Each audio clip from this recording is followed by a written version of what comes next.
जय हिंद फ्रेंड, हिंदी और प्राइड में आप सभी का स्वागत है। यहाँ पे हम टीजीटी पीजीटी हिंदी साहित्य से रिलेटेड जिस प्रकार के क्वेश्चन प्रीवियस ईयर में आए हैं उस पर डिस्कशन करने वाले हैं।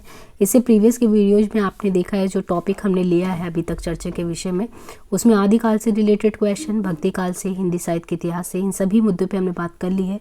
और यहाँ पर जो टॉपिक चल रहा है हमारा रीतिकाल, रीतिकाल में हम रीति मुक्त के तहत देखते हैं कि किस प्रकार के प्रश्न पुट किए जाते हैं। यहाँ पे जैसे रीति मुक्त में सबसे पहले तो कौन से प्रकार के कवि रीति मुक्त के तहत आते हैं, उसमें देखिए घनानंद से रिलेटेड पहला क्वेश्चन है कि घनानंद रीति काव्य की किस काल के कवि हैं। रीतिबद्ध सिद्ध मुक्त, तो देखिए यहाँ पे नाम ही है रीति मुक्त। और घनानंद के बारे में ये चीज़ है कि घनानंद जो है रीति मुक्त के तहत, रीति मुक्त मतलब कि जो एक लेखन की परंपरा की रीति रिवाज हो, परिपाटी हो, जिनको सभी अनुसरण करते हुए अपना लेखन कार्य करते हो, उससे मुक्त होकर लिखने वालों में से घनानंद आते हैं। इसलिए इनको रीति काव्य के जो है रीति मुक्त के परिपाटी के तहत रखा जाता है। यहाँ पे बात करें कि रीति परंपरा जो है, रीति परंपरा के साहित्यिक बंधनों एवं रूढ़ियों से मुक्त इस काल की स्वच्छंद काव्यधारा को रीति मुक्त कहा जाता है। और आंतरिक अनुभूति जो अंदर से अपने को अनुभव हो, व्यक्तिपरक अभिव्यंजना की सांकेतिक काव्य रूढ़ियों से मुक्त कल्पना, यानी मुक्त कल्पना की प्रचुरता हो, अधिकता हो, ये सभी इसकी विशेषताएं हैं। इस धारा के प्रमुख कवि घनानंद हैं। इनकी काव्य शैली बड़ी भावनात्मक और मार्मिक है। इस धारा के कवियों की लगभग सारी विशेषताएं इनके काव्य में एक साथ प्राप्त हो जाती हैं। इस धारा के अन्य प्रमुख कवि हैं आलम। देखिए आपको घनानंद के अलावा जो रीति मुक्त है ना, उसमें घनानंद के अलावा आलम को ठाकुर, बोधा और द्विजदेव, क्योंकि इस प्रकार आपको पहचानने के लिए आता है कि इनमें से कौन रीति मुक्त के तहत आते हैं कवि। और उसमें 4 नाम दे दिया गया, आलम, ठाकुर, बोधा, द्विजदेव, तो ये सभी ही आते हैं उसमें, तो ये पहचानना होता है। तो घनानंद के अलावा आलम, ठाकुर, बोधा, द्विजदेव। घनानंद का समस्त काव्य जो है, उस काव्य का जो आधार है तो प्रेम की पीर का परम रूप इनके में देखने को मिलता है। अन्य महत्वपूर्ण तथ्य इनके संदर्भ में बात करें तो रीतिकाल को अध्ययन की सुविधा के अनुसार 3 भागों में विभाजित किया गया है, रीतिबद्ध, रीति मुक्त, रीति सिद्ध। रीति सिद्ध के प्रमुख कवि कौन है, तो एक क्वेश्चन ये आता है कि रीति सिद्ध कौन है। रीति सिद्ध कवि हैं बिहारी लाल। अभी हम क्या पढ़ रहे थे, रीति मुक्त, जिसमें घनानंद, ठाकुर, बोधा, आलम, द्विजदेव आते हैं, लेकिन रीति सिद्ध में कौन आते हैं, बिहारी आते हैं।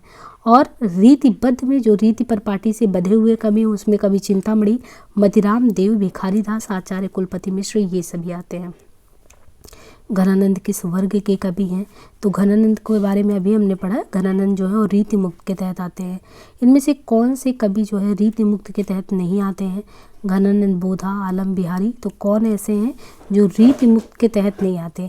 तो अभी हमने देखा था घनानंद, बोधा, आलम ये सब आते हैं, लेकिन बिहारी जो है ये रीति सिद्ध के तहत आते हैं। इनमें से कौन सा कवि रीति मुक्त नहीं है। अब यहाँ देखिए वापस से वही क्वेश्चन है, तो रीति मुक्त कौन है, केशवदास, क्योंकि केशवदास रीति मुक्त नहीं है बल्कि ये रीति को तो फॉलो करने वाले हैं, यानी रीति से बधे कवि हैं। यह निसंकोच कहा जा सकता है कि भाषा पर जैसा अचूक अधिकार इनका था वैसा और किसी कवि का नहीं। ये निसंकोच कहा जा सकता है कि भाषा पर जैसा अचूक अधिकार इनका था वैसा और किसी कवि का नहीं। रामचंद्र शुक्ल, पहली बात तो ये कथन किसका है, शुक्ल जी का। और ये कथन किसके संदर्भ में कहा गया ये भी ध्यान रखना है। तो यह कथन किस कवि के संबंध में कहा गया, तो ये कवि घनानंद के बारे में कहा गया है। रामचंद्र शुक्ल ने यह निसंकोच कहा जा सकता है कि भाषा पर जैसा अचूक अधिकार इनका था वैसा किसी का नहीं था, ये रामचंद्र शुक्ल ने कहा है। और किसके बारे में कहा है, घनानंद के बारे में। तो ये देखिए LT ग्रेड में क्वेश्चन आया हुआ है।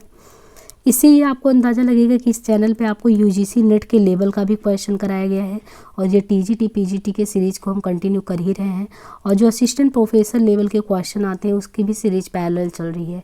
तो आप अगर मल्टीपल क्वेश्चन सभी अलग अलग टेस्ट से करते हैं तो इससे आपको क्या है कि पर टॉपिक से ये देखने को मिलेगा कि एक स्टैंडर्डाइजेशन क्या होता है, कि यहाँ पे किस लेवल के प्रश्न हैं, वहाँ पे किस लेवल के प्रश्न हैं, और ओवरऑल हर एक थीम पे आप कितने क्वेश्चन को तैयार कर सकते हैं, जिससे कितने भी कठिन क्वेश्चन आए आप फंसेंगे नहीं।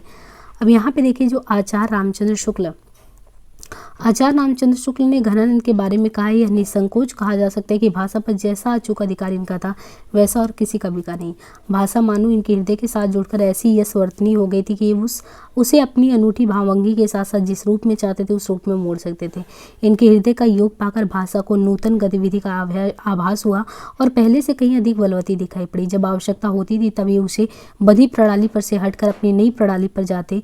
भाषा की पूर्व अर्जित शक्ति से ही काम चलाकर उन्होंने उसे अपनी ओर से नई पद्धति प्रदान की या नई शक्ति दी। घनानंद जी इन बिरले कवियों में है जो भाषा की व्यंजना को बढ़ाते हैं। इनमें से किस कवि की प्रेमिका का नाम सुजान है? तो ये भी आता है घनानंद की सुजान, है ना। तो ये जो अपनी घनानंद जो थे, कवि घनानंद, इनकी प्रेमिका का नाम सुजान था, जो एक वेश्या थी। मोहम्मद शाह रंगीले के दरबार की नृत्य गायन विद्या में निपुण सुजान, वेश्या से घनानंद को प्रेम हो गया था। घनानंद ने सुजान शब्द का प्रयोग अपनी कविता में सबसे ज़्यादा उसी का किया है। तो ये मोहम्मद शाह रंगीला के दरबार में रहते हैं और कवि जो है, जो एक दरबारी कवि होने के नाते लेकिन एक उल्लंघन करते हैं, जिसकी वजह से इनको जो राजा होता निष्कासित कर देता है।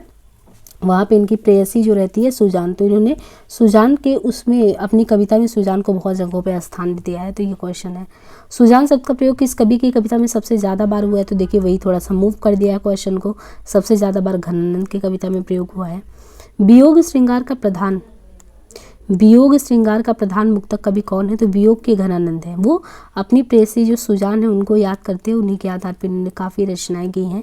तो घनानंद स्वच्छंद काव्य धारा के प्रमुख कवि हैं। इस धारा के प्रायः सभी गुण इनकी शैली में मिल जाते हैं, जैसे भावात्मकता, वक्रता, लाक्षणिकता, भाव की व्यक्तिकता, रहस्यात्मकता, मार्मिकता, स्वच्छंदता। इन्होंने अपनी रचनाओं में वियोग व्यथा के सैकड़ों अंतर्दशाओं के मार्मिक चित्र खींचे हैं जो सीधे हृदय को छूते हैं। और सबसे बड़ी बात यह है कि वियोग श्रृंगार में प्रिय रहने कर प्रेमी का भावमग्न हो जाना स्वाभाविक है, पर घनानंद संयोग में भी भावमग्न है। भावात्मकता के कारण ही अनुभूति का संबंध जब सशरीर प्रिय से हटकर अनुभूत्मक हो जाता है तो उसका संबंध परम सत्ता से बना प्रतीत होता है। इस तरीके से इनके प्रेम को यहाँ पे समझाया गया है। घनानंद की कृतियाँ किस भाषा में? तो घनानंद की कृतियाँ जो है ब्रज भाषा में। घनानंद की कृतियाँ ब्रज भाषा में घनानंद के प्रमुख ग्रंथ हैं सुजान सागर, विरह लीला, कोकसार, रस केली बेली और कृपा कांड। तो इनकी रचनाएं कौन कौन सी हैं? सुजान सागर, विरह लीला, कोकसार, रस केली बेली, कृपा कांड। अन्य महत्वपूर्ण तथ्यों की बात करें तो घनानंद के बारे में, घनानंद का जन्म 1689 ईस्वी के आसपास हुआ और 1739 ईस्वी में ये नादिर शाह के सैनिकों द्वारा मार डाले गए थे। मतलब घनानंद का जन्म 1689 में हुआ था और 1739 में नादिर शाह के सैनिकों द्वारा मारे भी गए थे।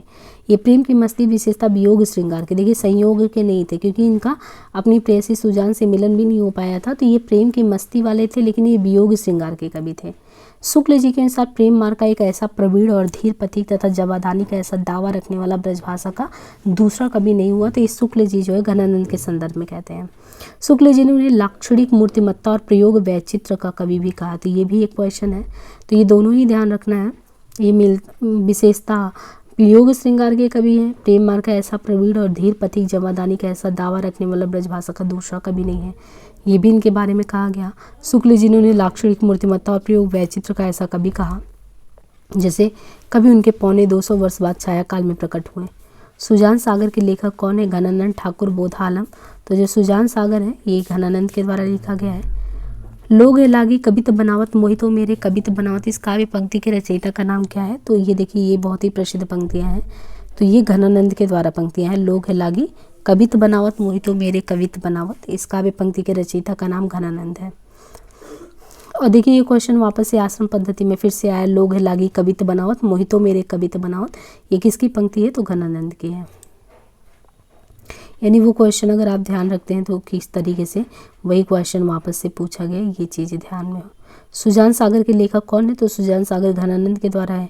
और यहाँ पे ये दोनों हमने बताया कि किसके द्वारा ये लिखा गया है। अब यहाँ पे देखिए वापस से वही क्वेश्चन GIC में भी आया हुआ है, लोग लागी कवित बनावत मोहितो मेरे कवित बनावत, तो ये किसकी पंक्ति है? घनानंद की है। और यहाँ पे ये पंक्ति भी बहुत ही प्रसिद्ध है, अति सुदूर स्नेह को मार्ग है जहाँ नेकु सयानप बाक नहीं। अति सुदूर स्नेह को मार्ग है जहाँ नेकु सयानप बाक नहीं, ये जो है अपनी प्रेयसी जो सुजान है, सुजान के लिए कहते हैं घनानंद जी कि जो है वो छटाक भर भी प्रेम को नहीं देती है। तो ये घनानंद की पंक्तियाँ हैं। इसके बाद ये पंक्ति जैसे सखी लीनो मीन मृग खंजन कमल नैन, सीख लीनो मीन मृग खंजन कमल नैन, सीख लीनो जस और प्रताप को कहने हो, ये पंक्तियाँ किस कवि की हैं? तो ये ठाकुर के द्वारा कही गई है। तो उपयुक्त पंक्तियाँ सीख लीनो मीन मृग यानी मछली जैसी मृग खंजन कमल नैन, तो ये पंक्तियाँ ठाकुर के द्वारा कही गई है। और ये पंक्तियाँ जो है रीति मुक्त धारा के कवि ठाकुर ने कवि कर्म पर व्यंग कसते हुए कहा है। कवित रत्नाकर जो कवित रत्नाकर है, कवित रत्नाकर के रचनाकार कौन है? तो सेनापति हैं, सेनापति द्वारा कवित रत्नाकर इसकी रचना की गई है। कवित रत्नाकर के रचनाकार सेनापति हैं। अभी तक इनकी यही कृति प्राप्त हुई। कुछ इतिहासकारों ने इनकी दूसरी कृति काव्य कल्पद्रुम भी माना है, पर वह उपलब्ध नहीं है। कुछ लोग दोनों को एक ही ग्रंथ मानते हैं। कवित रत्नाकर के तहत सेनापति ने श्लेष अलंकार, श्रृंगार षड्यंत्र, खड़ऋतु, रामायण और राम रसायन का वर्णन किया है। कवित रत्नाकर में 5 तरंगे और 394 छंद हैं। कवित रत्नाकर किस भाषा में रचित है? तो कवित रत्नाकर किस भाषा में रचित है? तो ये ब्रज भाषा में है। कवित रत्नाकर की रचना संवत 1706 में सेनापति द्वारा ब्रज भाषा में की गई है। इसमें श्रृंगार, ऋतु वर्णन, श्लेष आदि के वर्णन के साथ सेनापति के भक्ति संबंधी उद्गार संकलित है। इनका दूसरा ग्रंथ काव्य कल्पद्रुम भी ब्रज भाषा में है। ये राम भक्ति काव्य परंपरा के कवि हैं। श्लेष प्रेमी एवं इनकी कविता घनाक्षरियों में है। यहाँ पे बात करें सुजान चरित्र। सुजान चरित्र के रचयिता कौन है? घनानंद सूदन, बोधा मतिराम। तो ये सूदन के द्वारा है। रीतिकालीन कवि सूदन का सुजान चरित्र वीर रस प्रधान एक ऐतिहासिक काव्य जिसमें भरतपुर के महाराजा बदन सिंह के पुत्र सुजान सिंह उपनाम सूरज मल के युद्धों का लंबा वर्णन देखने को मिलता है। निम्न में से किस कवि ने ससई की रचना नहीं की है? मतिराम, बिहारी, सेनापति वृंद।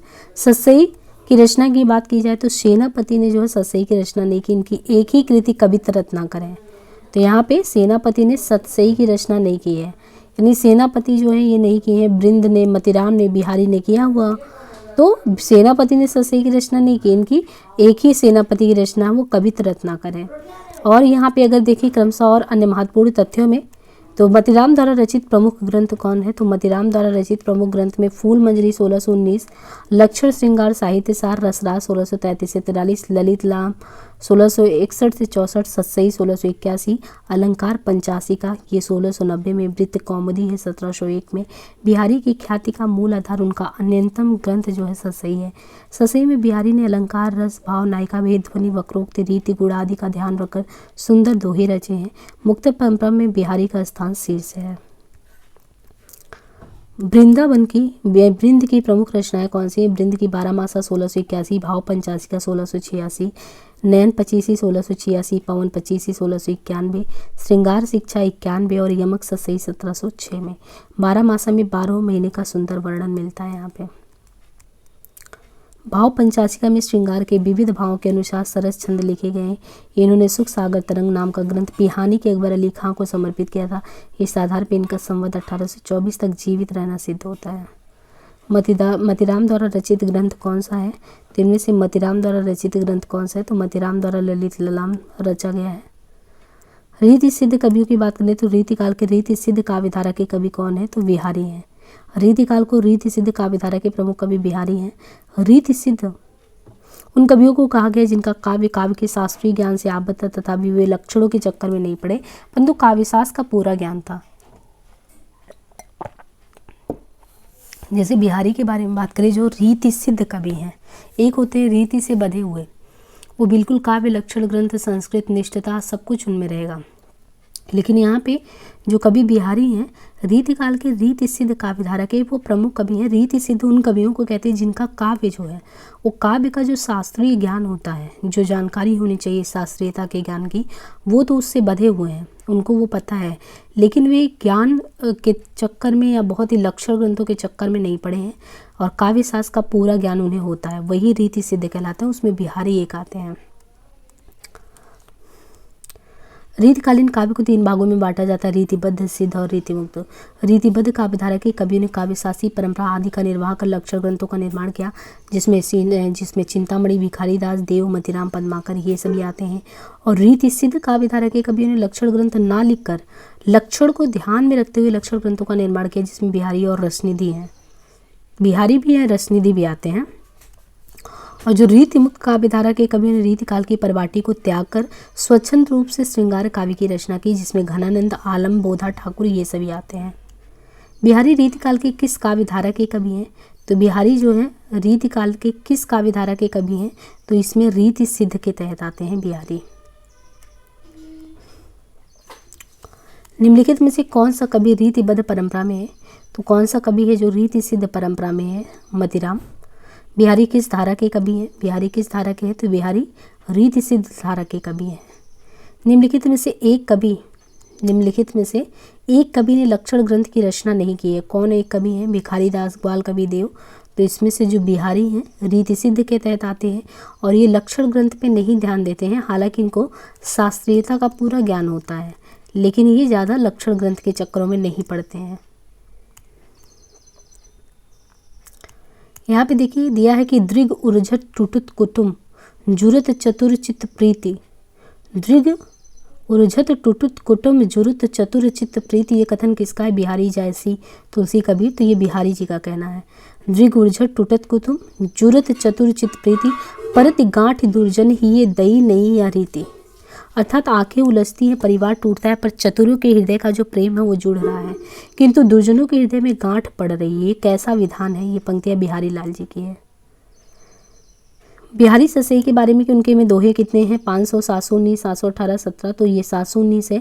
रीतिकालीन रीति सिद्ध कवि बिहारी की एकमात्र रचना ससई है। अपनी इसी एकमात्र कृति से हिंदी साहित्य में अमर भी हो गए। ये मुक्तक काव्य है, इसमें 719 दोहे संकलित है, परंतु कहीं कहीं आपको कहीं कहीं इसमें 713 दोहे भी मिलेंगे, पर देखिए यहाँ ऑप्शन में भी 719 ही दिया है। और बिहारी ससई श्रृंगार रस का अगर देखें तो अत्यंत प्रसिद्ध काव्य है और एक अनूठी ही कृति है। इसका एक एक दोहा हिंदी साहित्य का एक एक अनमोल रत्न माना जाता है। भाषा शिल्प के ऋषि बिहारी ससई ब्रज काव्य की महान विभूति या विभूषी है और शब्दावली परिमार्जित, चुटीली और हृदयग्राही है। अन्य महत्वपूर्ण तथ्यों की बात करें तो बिहारी जो है शाहजहाँ के समकालीन थे और राजा जयसिंह के राजकवि। तो शाहजहाँ के समकालीन थे, राजा जयसिंह के राजकवि। बिहारी का जन्म 1595 के लगभग ग्वालियर में हुआ। जाति के मथुर चौबे थे। इनके पिता का नाम केशव राव था। इनका बचपन बुंदेलखंड में बीता और युवावस्था ससुराल मथुरा में व्यतीत हुआ। 1664 में इनकी मृत्यु हो गई। बिहारी की रचना का क्या नाम है? तो बिहारी की रचना की बात करें तो उनका नाम क्या है? बिहारी ससई। बिहारी निम्न में से किस काल के कवि थे? तो ये तो ठीक है, बिहारी जो है ये रीति काल के कवि हैं, लेकिन रीति काल में भी जब हम आएंगे तो ये रीति सिद्ध है ना, रीति सिद्ध है।